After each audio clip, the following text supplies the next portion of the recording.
Yo, we need to talk about something very serious. Very, very serious that I feel like's going under the radar as United fans, as United supporters. If United's your favourite club, just as football fans in general, this is big and this is going under the radar. It's Bruno Fernandes, and Man United still not coming to a conclusion on his new contract. Because if he doesn't sign a new contract, he goes for free next season. I think currently as it stands, there's a buyout clause for like, I think 54 million, something like that, for Bruno as it stands. However, like I said, if he doesn't sign a new contract, he goes for free next season. And if he doesn't sign the next contract, it kind of tells you that he's willing to just run down his contract, have another year at United, and then go elsewhere for free. When, you know what I mean, he'll get his last big contract kind of thing where he kind of gets to dictate the terms.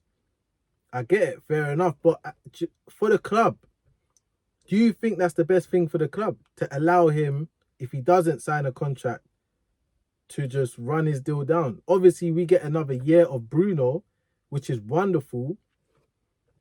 But I got to put it to you, if there's the market right now, there's players available that might not be available next season. Mainly Julian Alvarez. Because I've got a list there of 4 players that I think could Rick. I'm not picking players that are not on the market. I'm saying players that are that could realistically replace Bruno.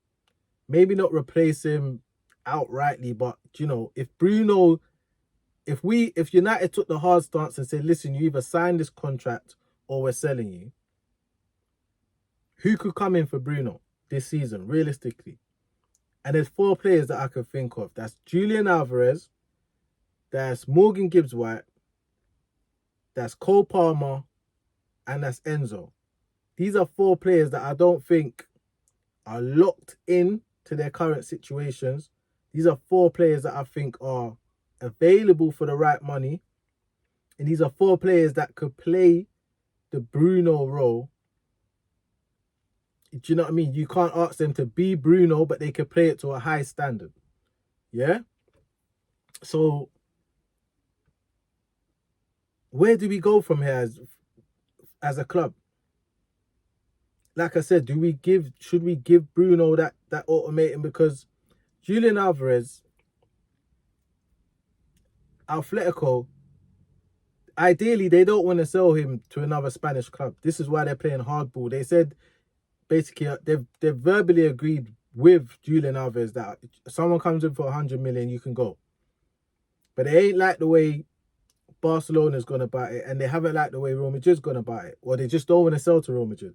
And then they haven't liked the way Barcelona went about it. They obviously don't want to sell in Spain. They want to sell outside of Spain. Why not United? It's a perfect replacement for Bruno.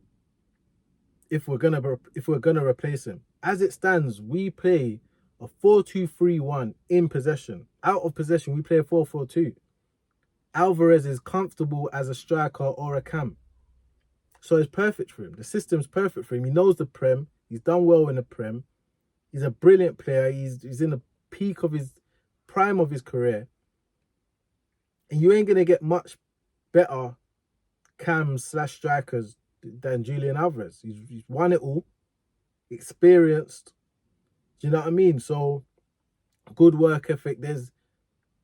You don't hear crazy stories from him about him outside of football. Perfect replacement for me. Next on that list, you've got, I would say, Enzo, because he's more readily available than Morgan Gibbs-White and Cole Palmer. So Enzo isn't locked in his situation at Chelsea. He can play as a cam. Again, he's won it all. He's young, but he's experienced. And he still plays like he's got something to prove, especially in the Premiership. So, and he's obviously looking for a move out of Chelsea. We know that. He was basically begging to go to Real Madrid with Cucurella. So, that's another option. That's another option for me. Then Morgan Gibbs-White. That's the player that I feel is the most... I would love him at my club, because I think out of the 4 players on the list, out of the other 3 players, Alvarez, Palmer, and Enzo, I don't think he's as talented as those, naturally gifted as those. However, he is a brilliant player, he's a top player. But I feel like he's got the best character out. He's the most... You can look at him and say, that is a United player. Morgan Gibbs-White is a Manchester United player. His character, his tenacity, his mentality, and then obviously his ability as well, his leadership skills as well. He's a United player through and through. So he's also not locked in. His contract ends in 2028, so he's got 2 years left, just about. I think the right price, you can get him out of Forest.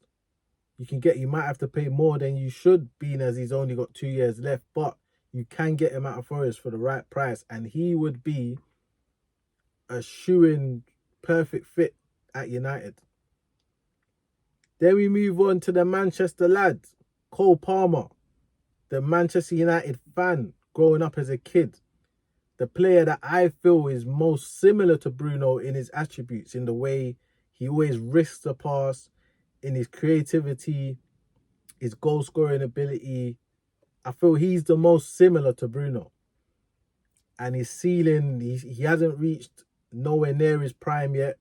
He hasn't, do you know what I mean? He's still got levels to climb. His trajectory is still going like that. So that'll be a brilliant signing as well. It will be hard to get him out of Chelsea. He's like the face of the club, basically. So we are talking big bucks. But I think it's doable. It's doable. I've mentioned him last because I think he'll probably be the hardest player to get to United. But on the player's side, he's a United fan. He's a Manchester boy. Ability, those 3 things are there. It's just club to club. Could you do it? And with the uncertainty at Chelsea, I feel like any Chelsea player is literally doable. With the uncertainty, it's basically a business over there. You offer the right fit. If it makes money, it makes sense over there. Yeah. Moving on. Is it time? Can we have this uncomfortable conversation? A lot of these are uncomfortable conversations as United fans. Is it time that we move on both, if not one, of Licha or De Ligt? Constantly injured centre-backs, top centre-backs, by the way, when they are fit. But can we afford to have 2 injury-prone centre-backs? Can we afford that? Or should we replace them? Should we sell them and replace them? At least one. And if you're in that club, if you believe that we should, then who? Who should we sell and who should we keep? And then also, who should we replace them with? Now, initially, I was thinking we replace Licha because Licha gets injured more frequently. However, De Ligt, when he's injured, because it's a back injury, it is long term.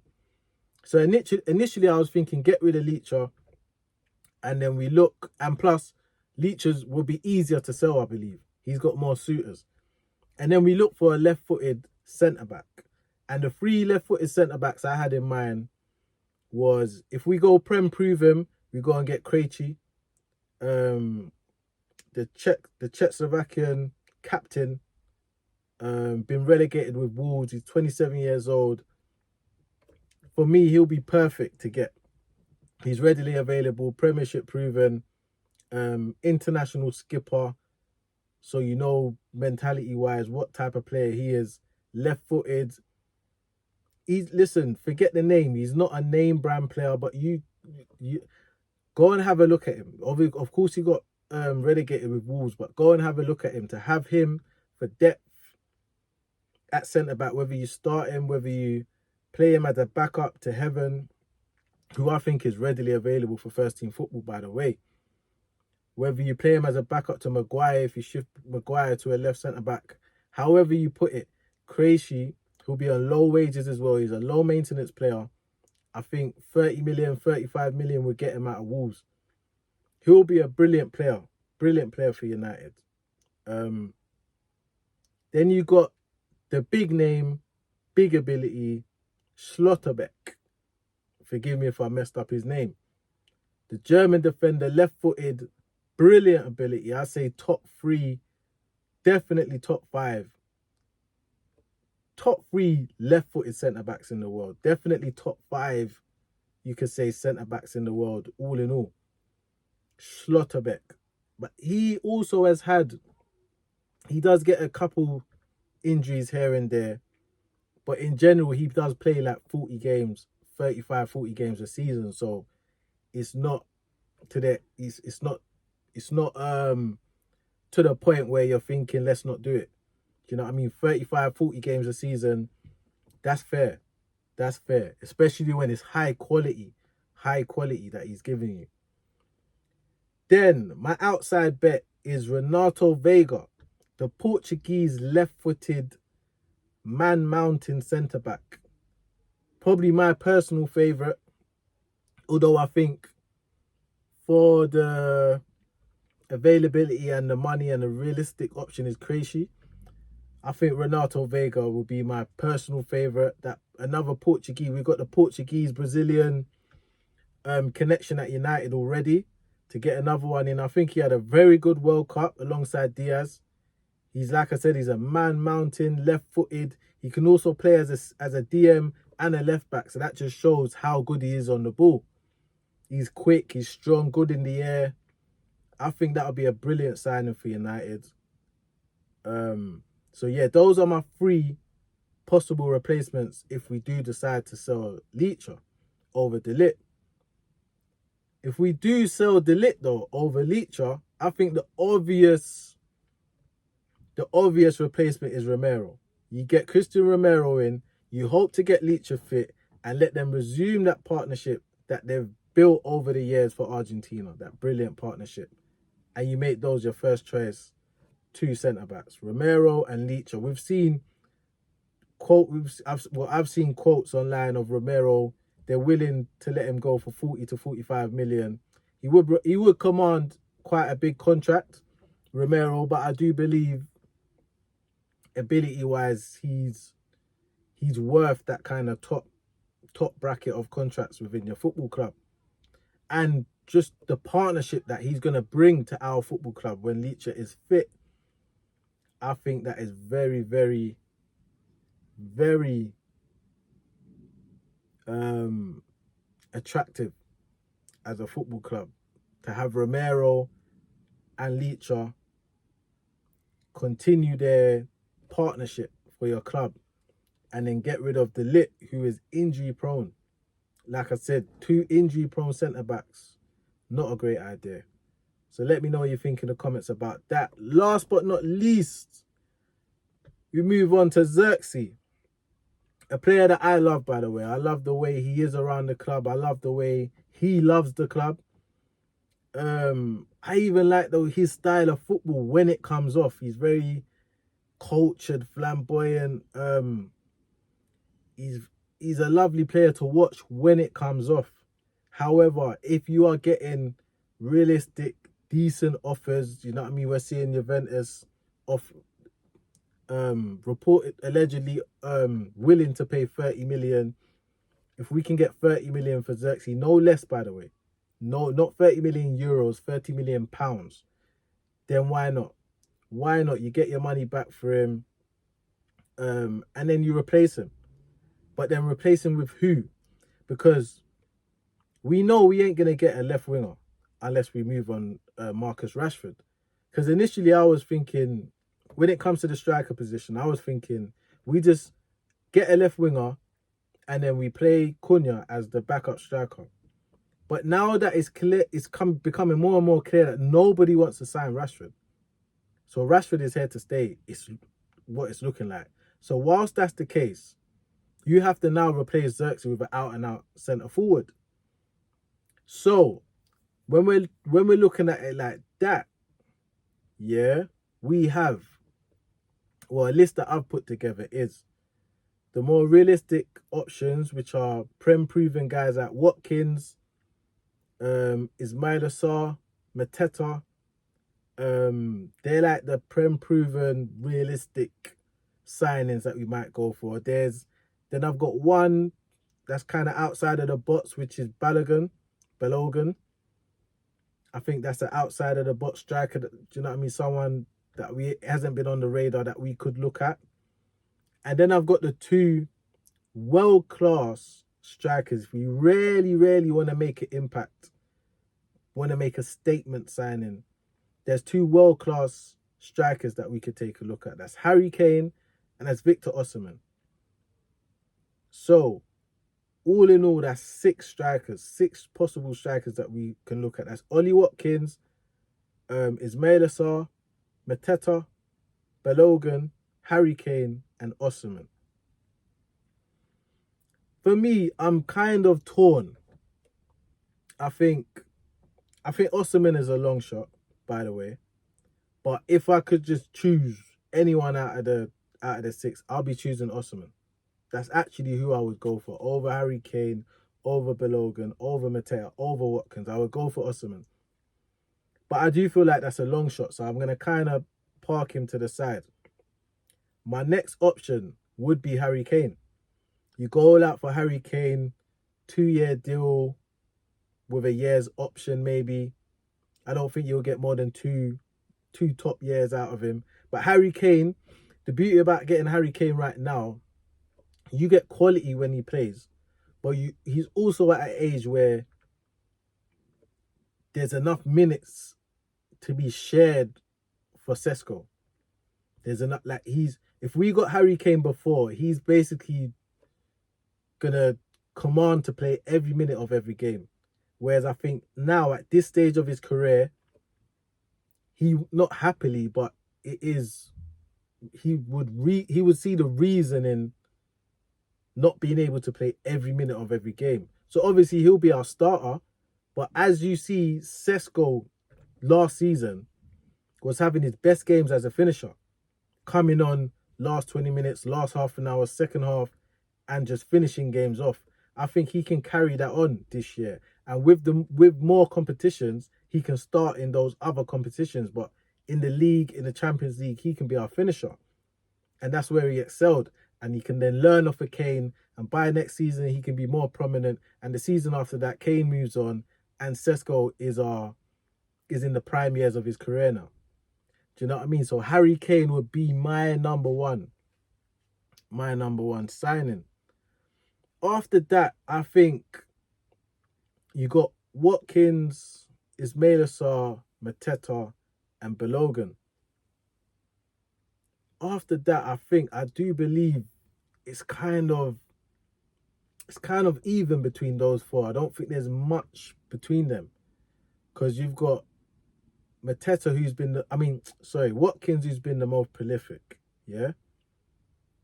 Been the most prolific. However, he's not going to get any better. He's literally at the peak of his powers. If not, his trajectory is starting to go like that. I wouldn't say he's totally dipped, or he's in decline, but his trajectory isn't going like that. It's been like that for a while, and it's about to go like that, yeah? Then you've got Ismail Assar, who isn't an out-and-out striker, but that's kind of his superpower out of this six, is that he can play all the way along the line. And that's a trait that Carrick likes. Carrick kind of takes to this PSG model of football. The only thing he kind of tweaks differently to PSG is he doesn't have fullbacks like Hakimi and Mendes that could bomb on. And he obviously has Bruno, so he plays a double pivot with Bruno as a cam. But as a front three, he likes mobile, fluid players. So Ismail Assar kind of fits that role. He can play all along. Put it this way, if you buy Ismail Assar and you play him as a striker, and Bumo to the right, Cunha to the left, that's three interchangeable strikers. Ismail Assar can float to the right and Bumo can come inside. Ismail Assar can float to the left, Cunha can come inside. It's all interchangeable, and I think that appeals to Carrick. And it appeals to me, to be honest. Mateta, You bring Mateta in, you have an absolute man mountain that can score goals and can also just ruffle feathers. He can just bully back lines, good on set pieces, and it gives you a different option to go kind of direct, And probably the only downside to Mateta is, obviously, he's another one. He's at the peak of his powers right now. He's not going to get any better, similar to Watkins. But maybe his injury record. We've seen him fail medicals supposedly for AC Milan. So maybe that's the only thing that... And we've seen us turn down players for dodgy knees and whatnot. So maybe that's the only thing that you might have to take into consideration. Balogun, I think he's... out of the four, he's the only striker whose trajectory is going like that right now. He's on the up. I think, however, yeah, I think he's almost at the peak of his powers. I think he could polish up a little bit on a few things, but he's almost at the peak of his powers. He's brilliant in the press, like Watkins as well, but Balogun as well. He's brilliant in the press. He's a good finisher. He's quick. And he's an out-and-out striker. He's also an out-and-out striker. He's very mobile. He's played in the Prem. He's got experience in the Prem. So, yeah, he's another one that we could look at. But let me know what you guys think in the comments, man. These are a few, uncomfortable questions for us as fans. But let me know what you guys think in the comment. Love.